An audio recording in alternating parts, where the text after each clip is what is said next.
자, 오늘은 이제 로마서 4장 13절부터 25절까지 4장 끝까지 하도록 하겠습니다. 저번 주에 로마서 4장 1절에서 12절까지 했죠. 칭의라는 제목으로 말씀을 나누었습니다. 하나님께로부터 우리가 옳다 인정함을 받는, 죄가 없다라고 인정받는, 다른 말로 이야기해서 의롭다고 인정받는 것은 무엇 때문인가?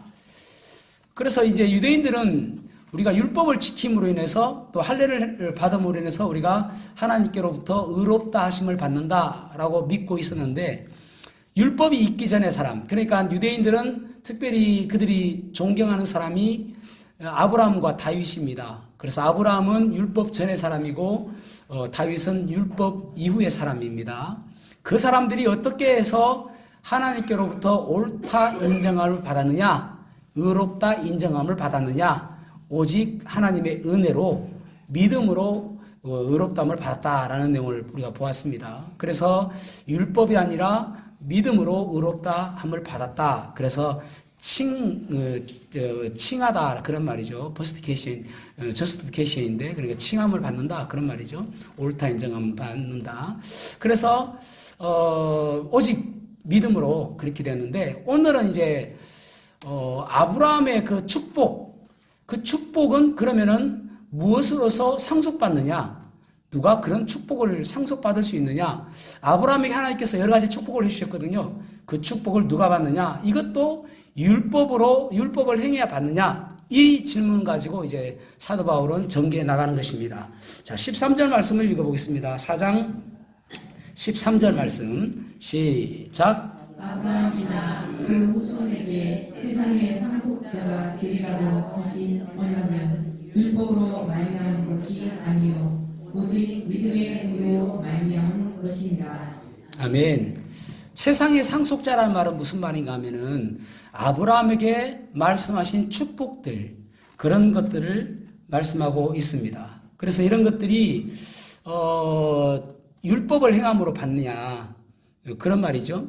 결국은 세상의 상속자라는 말은 아브라함에게 축복하신 축복도 궁극적으로는 구원받은 사람들은 어디에 가게 되어지냐면은 7년 환란 그 이후에 천년왕국에 가게 되어집니다. 거기에서 계시록 20장 6절에 보면은 주님과 함께 왕노릇한다라고 말씀하고 있습니다. 왕노릇한다라고 적혀 있으니까 어떤 사람들은 우리가 이제 임금의 그 의자에 딱 앉아가지고 통치하는 것처럼 생각하는데, 그런 의미가 아니라 통치한다라는 말입니다. 무엇을 통치하는가? 몰라요. 예, 누가 무엇을 통치하는지 모르겠지만은 어쨌든 통치를 받는 인생이 아니라 통치하는 인생이 된다라는 말입니다. 그러니까 뭐 백성들을 거느리고 그런 것이 아니라 세상을 통치한다, 주님과 함께 통치한다, 마치 사사기의 사사처럼 재판하고 판단한다, 그런 의미를 가지고 있습니다. 자, 로마서 8장 17절 말씀 읽어보겠습니다. 시작. 자녀이면 또한 상속자, 곧 하나님의 상속자요 그리스도와 함께한 상속자니 우리가 그와 함께 영광을 받기 위하여 고난도 함께 받아야 할 것입니다. 아멘. 예수님께서 하나님의 상속자, 독생자로서 상속자 유업을 받으셨습니다. 그래서 이제 그 천년왕국을 다른 말로 이야기하면은 주의 날이라고도 이야기하고 주님의 나라라고 이야기하기도, 주님의 왕국이라고도 이야기하죠. 근데 예수님께서도 그 영광스러운 것을 위해서 고난을 받으셨던 것처럼 우리들도 그 영광을 받기 위해서는 고난도 받아야 된다라고 말씀하고 있죠. 그래서 예수님께서 하나님의 독생자로서 영광을 받으신 것처럼 우리는 하나님의 양자로서 예수님과 같이 상속자 유업을 받게 되진다, 그런 말씀이죠. 그러면서 이제 아브라함이 어떤 축복을 받는지를 좀 나눠봤으면 좋겠습니다. 아브라함에게 하신 하나님의 약속의 내용이 무엇인가? 창세기 12장 1절에서 4절에 나오고요. 창세기 13장 14절에서 17절에 나오고요. 창세기 15장 1절에서 7절에 나오고 창세기 17장 1절에서 8절에 나옵니다. 적어도 4번 이상 하나님께서 아브라함에게 나타나셔가지고 축복해 주십니다. 그 축복의 구체적인 내용이 무엇인가 하면은 첫 번째로는 하나님께서 땅을 주신다는 것입니다.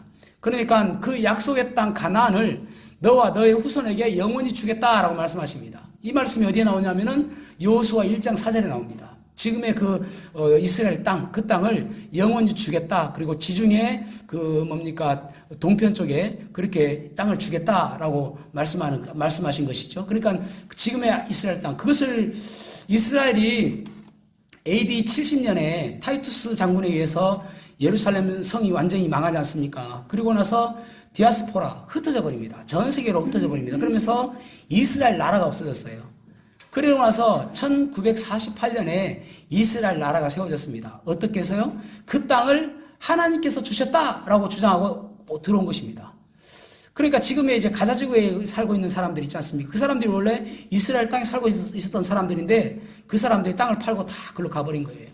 그래서 결국은 그 땅을 차지해서 지금의 나라를 이룬 것이거든요. 어쨌든 그들의 주장이 무엇인가 하면은 하나님께서 우리에게 이 땅을 주셨다입니다. 그렇다고 해서 억지로 침략하는 게 아니라 땅을 샀습니다. 그러니까 그것을 다 버리고 그 사람들이 그 가자지구로 간 것이죠. 지금의 그 가자지구로. 그러니까 그 땅을 영원히 주겠다라고 하나님께서 말씀하셨다라는 것입니다.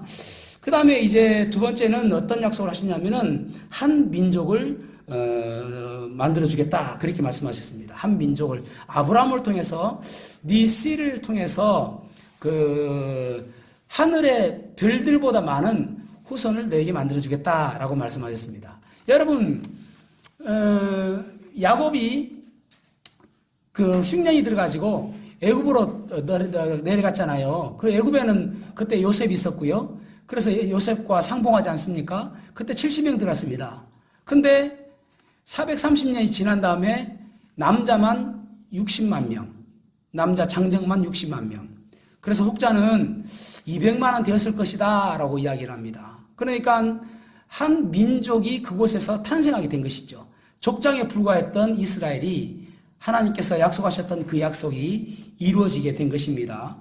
그 다음에 이제 세 번째로는 복을 주겠다라고 말씀하십니다. 너에게 복을 주겠다. 네 번째로는 아브라함의 이름을 크게 만들어주겠다. 그렇게 말씀하십니다. 아브라함의 이름을 크게 만들어주겠다. 그러니까 예수님도 유대인이에요. 그러니까 유대인에게서 예수님이 나오신 것입니다. 아브라함의 씨를 통해서 나오게 된 것이죠. 그러니까 아브라함이나 다윗이나 다윗이나 예수님이나 다 아브라함 그 혈통에서 나온 것이죠. 그래서 아주 많은 민족을 만들어 주셨는데 아브라함을 특별히 우리의 조상이다라고 하는 사람들이 누구냐면은 이스라엘 사람들이 이제 우리의 조상이다, 유대인들이 우리의 조상이다라고 이야기하죠. 또 누가 이야기합니까? 그 이슬람교도들, 무슬림들도 이스마엘, 그래서 우리의 조상이다라고 이야기해요. 또 누가 우리의 조상이라고 이야기해요? 믿음의 사람들. 다 이야기하려고 그랬죠? 믿음의 사람들이 우리의 믿음의 조상이다라고 이야기합니다. 여러분, 오늘날 세계의 종교 분포도를 보면은요, 기독교를 따로 나누지 않고 그리스도교로 이야기합니다. 그리스도교는 개신교와 천주교를 같이 묶어서 그리스도교라 이야기합니다. 그러니까 우리가 프로테스탄트라고 하는 이 개신교가 어느 정도는지 잘 몰라요. 어쨌든 그것을 묶어서 그리스도를 믿는 사람들이라고 이야기할 수 있겠죠. 그리스도교가 세계에서 33%입니다. 안 놀라셔도 괜찮아요. 그 다음에 천주교 포함된 거예요. 이슬람 그 인구가 몇일까요? 22%.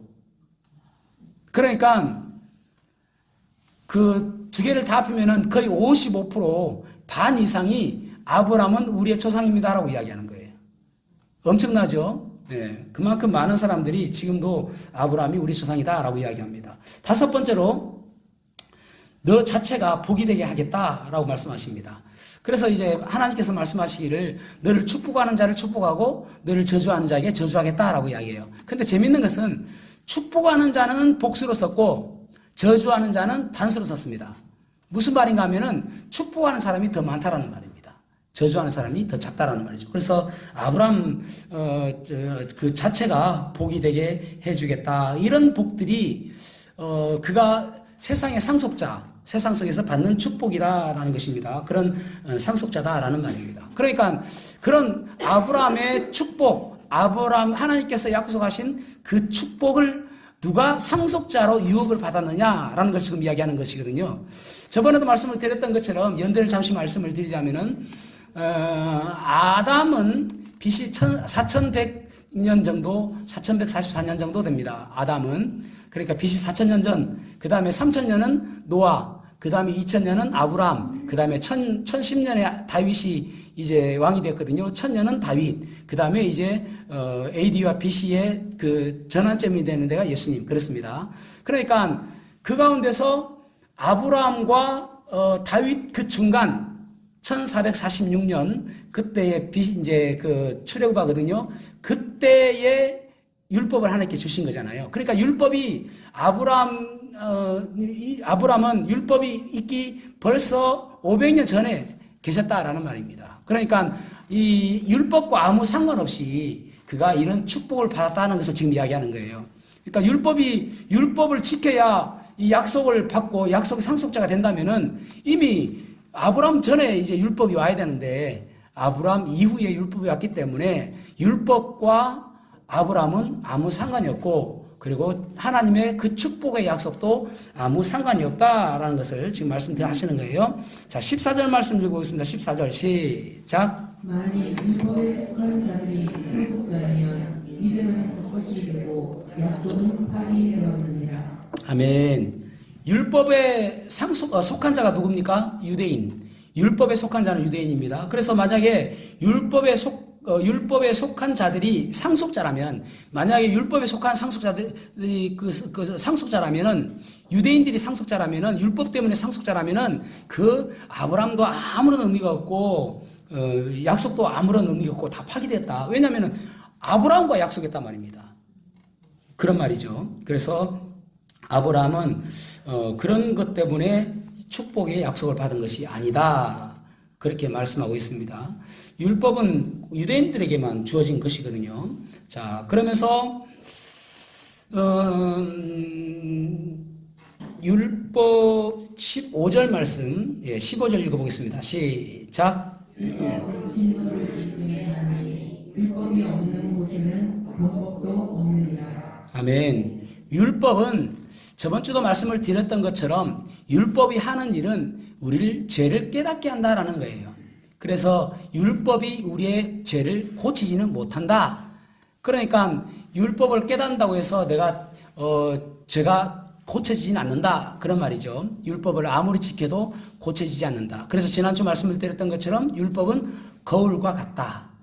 우리가 아침에 나올 때 거울을 보잖아요. 그래서 넥타이가 좀 삐뚤어졌네. 또 얼굴에 뭐가 묻었네. 라고 하는데 거울이 아이고 넥타이 좀 바로 해드릴게요. 또 얼굴 깨끗이 닦아드릴게요. 그렇게 못한다라는 것이죠. 내가 무엇이 문제인가 그것만 가르쳐주는 것이 율법이다라고 말씀하고 있습니다. 그러면서 죄를 지으면은 하나님의 진노가 임한다라고 말씀하고 있죠. 그러니까 율법을 통해서 내가 죄인 것을 알고 그 죄를 지으면은 하나님의 진노가 임한다.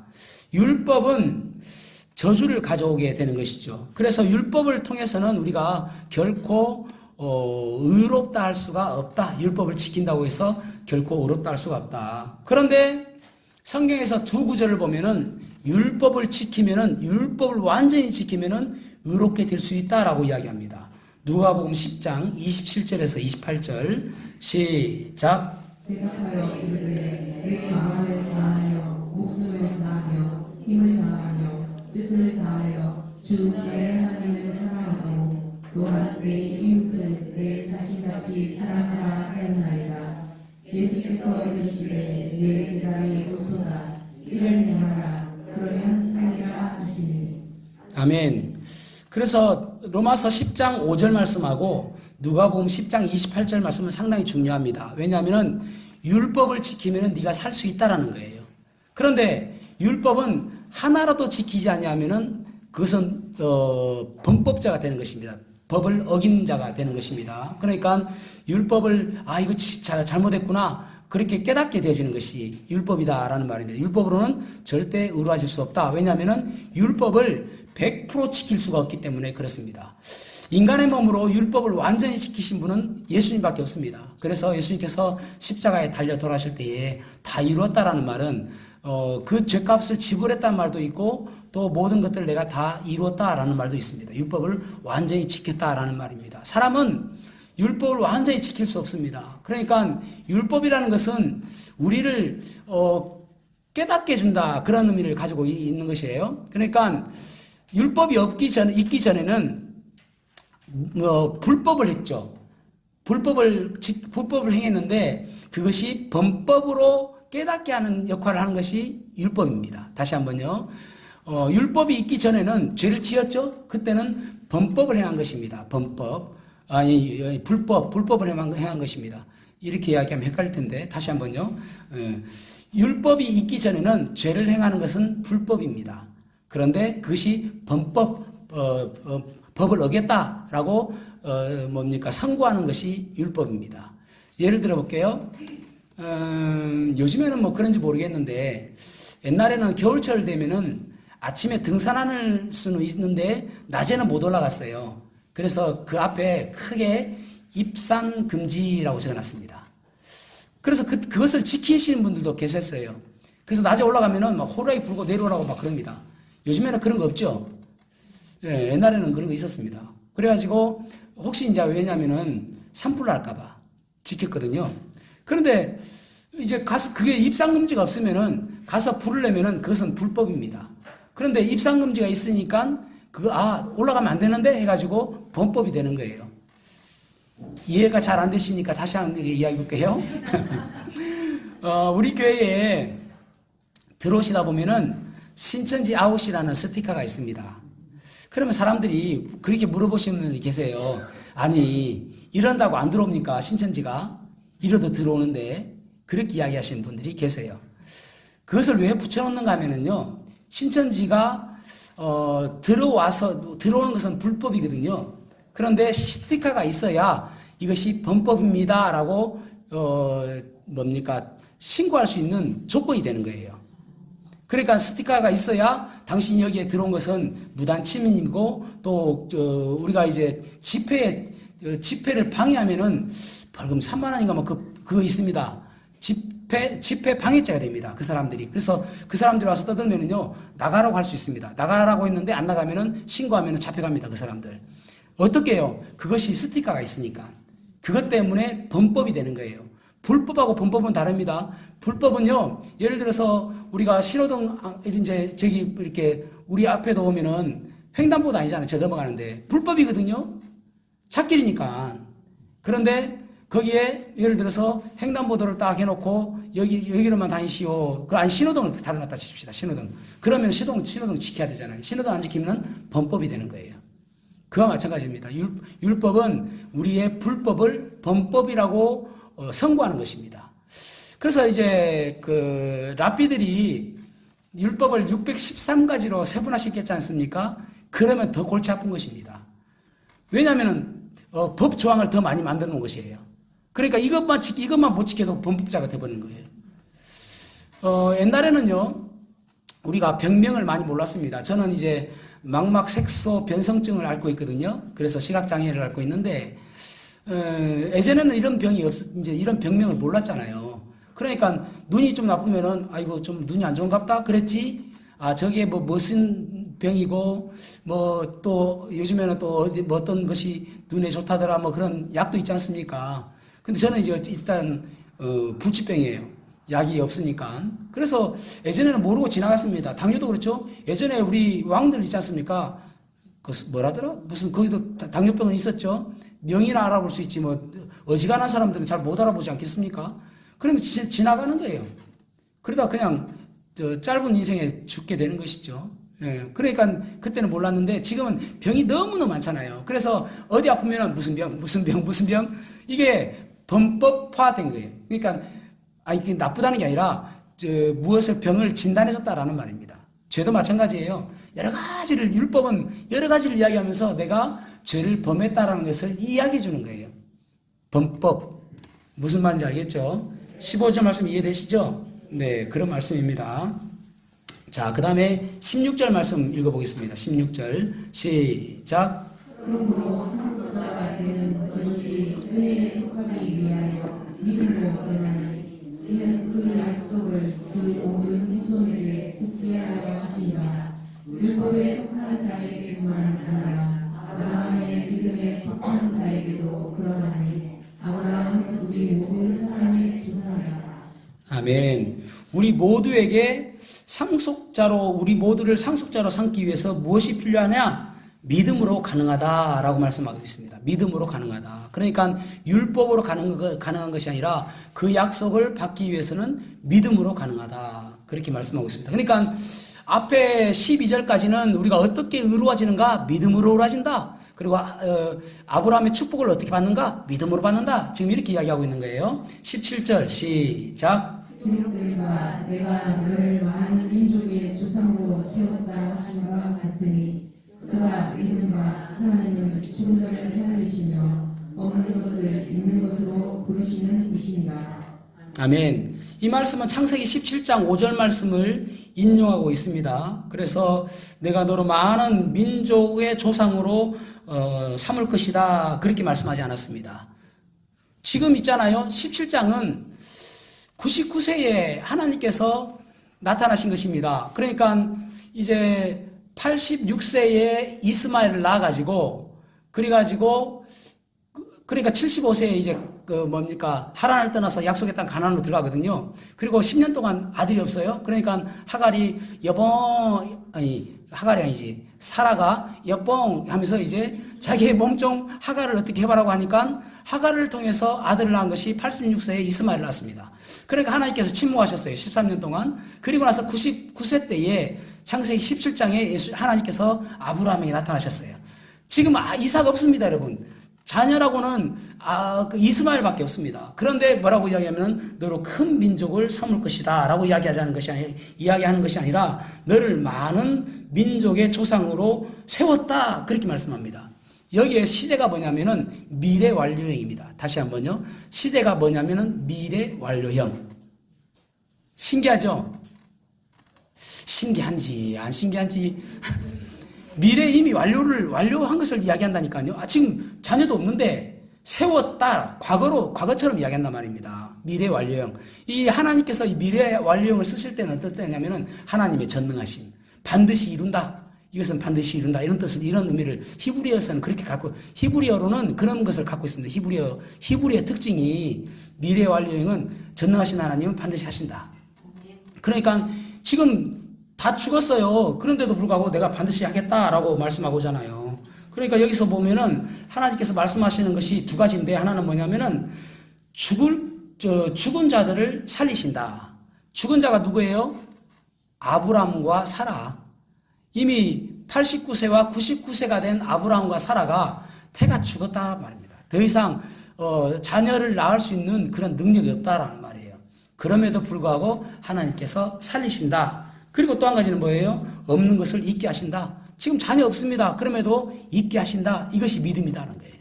그러니까 우리도 마찬가지죠. 우리가 살아보면은 우리 마음대로 되지 않고 또 우리가 기도하는 것들이 쉽게 응답되지 아니하고 또 누군가를 위해서 구원을 위해서 끊임없이 기도했음에도 불구하고 기도 응답이 되지 않아요. 그러면은 어느 순간이 되어지면 지치잖아요. 그럼 포기합니다. 그때 이 말씀을 생각해야 됩니다. 하나님께서는 죽은 자도 살리시고 없는 것도 있게 하시는 하나님이시다. 그거 믿는 거예요. 그래서 여러분 히브리서 11장 11절에 보면은 믿음은 바라는 것들의 실상이요 보이지 않는 것들의 증거니 선진들이 이로써 증거를 얻었느니라. 그러니까 믿음은 바라는 것들의 실상이라는 말은 저기 멀리 있는 것을 여기 앞에 당겨와서 믿는 거예요. 그것이 미래 완료형 믿음입니다. 그러니까 앞으로 일어나게 하실 것, 하나님께서 이루어 주실 것, 하나님께서 반드시 이루어 주실 것이라고 믿는 것이 무엇이냐? 믿음이라는 거예요. 그 믿음을 가지고 있을 때에 하나님께서 죽은 자를 살리시고 없는 것도 있게 하신 그 하나님께서 그렇게 해주신다는 말이에요. 그래서 아브라함이 그 믿음 때문에 아브라함이 그에게 축복해 주셨다라고 말씀하고 있는 것입니다.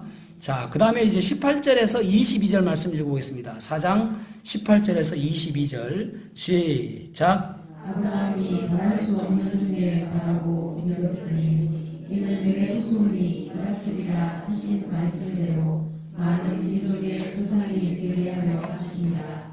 그가 100세나 되어 자기 몸이 죽은 것 같고 사라의 태가 죽은 것 같음을 알고도 믿음이 약해지지 않느냐고. 믿음이 없어 하나님의 약속을 의심하지 않고 믿음으로 견고하여서 하나님께 영광을 돌리며 약속하신 그것을 또한 이미 이루실 줄을 확신하였으니 그러므로 그것이 그에게 의로 여겨졌느니라.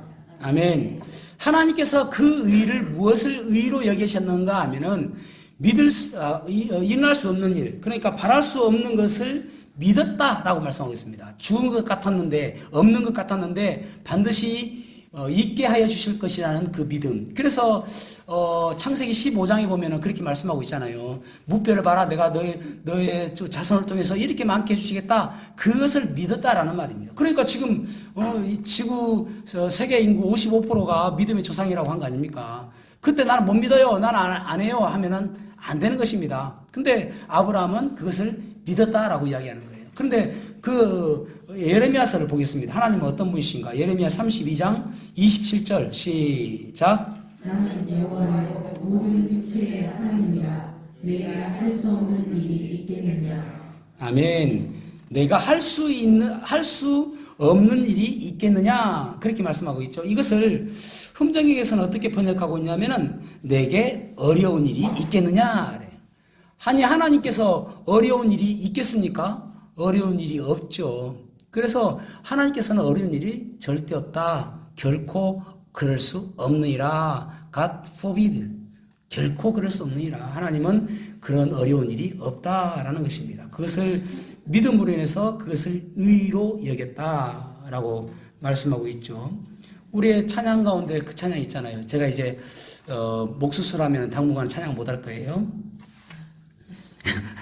그 이야기 있잖아요. 어떤 분이 마지막으로 찬양을 하실 찬양이 있습니까? 하니까 내 구주 예수를 했다고 하는데 목 수술, 목 따기 전에 한번 해보겠습니다.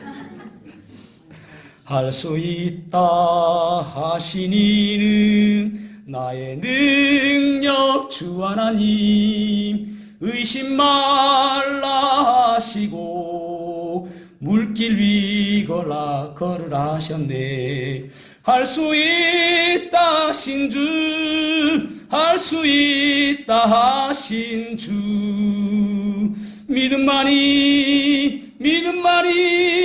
능력이라 하시네.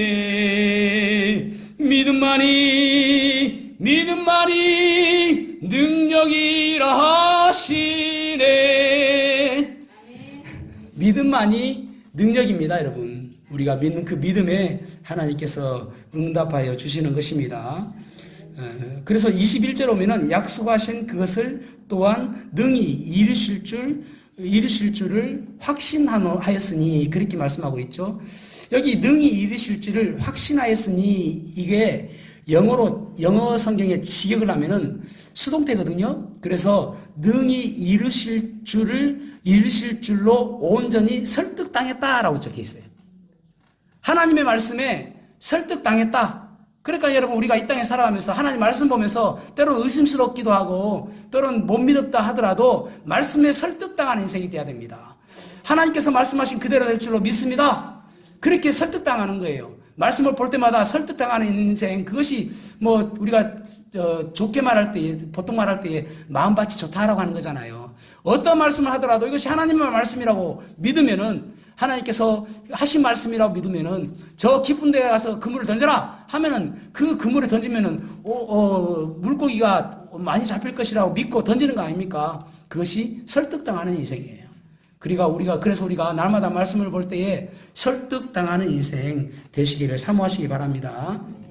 자, 그러면서 이제 마지막 23절에서 25절 말씀 읽어보겠습니다. 23절에서 25절 시작. 그에게 의로 여겨졌다 기록된 것은 아브라함만 대한 것이 아니요 의로 여기심을 받을 우리도 대하니 곧 예수 우리 주를 죽은 가운데서 살리신 이를 믿는 자니라. 예수는 우리가 범죄한 것 때문에 내중이 되고 또한 우리를 의롭다 하시기 위하여 살아나셨습니다. 아멘. 결국은 이제 바울 사도가 이제 그 카메라에 조리개를 맞춰서 포커스를 맞추듯이 누구를 조명하기 위해서 말씀을 계속하고 있냐면은 예수 그리스도입니다. 예수 그리스도를 믿는 것도 율법이 아니라 너의 행위가 아니라 오직 믿음으로 구원받는다. 오직 믿음으로 의롭다 하심을 받게 되어진다. 그 말씀 알고 있는 것입니다. 우리는 끊임없이 믿는다고 하면서 믿음으로 우리의 삶을 살아가지 못하고 내 생각과 내 뜻대로 살아갈 때가 너무나도 많습니다. 여러분, 내 뜻대로 살아가지고 잘된 경우가 얼마나 많습니까? 그거 보십시오. 사라도 보십시오. 자기의 생각대로 하갈을 넣어주잖아요. 그래서 하갈을 통해서 뭔가 이루어 보려고 했지만은 그 하갈 때문에 결국은 지금도 그 무슬림과 이스라엘 사람들, 유대인들과 얼마나 반목이 심합니까? 사람의 생각은 한계에 있을 수밖에 없는 것이죠. 그래서 항상 기도하면서 믿음으로 살아가는 것, 믿음으로 행하는 것, 또 온전히 하나님께 맡기는 것. 믿음이라는 것은 맡기는 것이거든요. 하나님께서 이것을 해결해 주실 것이라고 믿는 것. 그래서 온전히 의탁하는 것. 그래서 우리가 어린아이가 마치 엄마의 품에 내 자신을 온전히 의탁하는 것. 이것이 믿음이다 말입니다. 이 믿음으로 살아가시기를 바랍니다. 그래서 내 생각이 아니라 오직 믿음으로 예수님을 믿고 그분이 전능하신 분이라고 믿고 그렇게 따라가는 복된 삶 살아가시기를 주님의 이름으로 축복합니다. 기도하시겠습니다.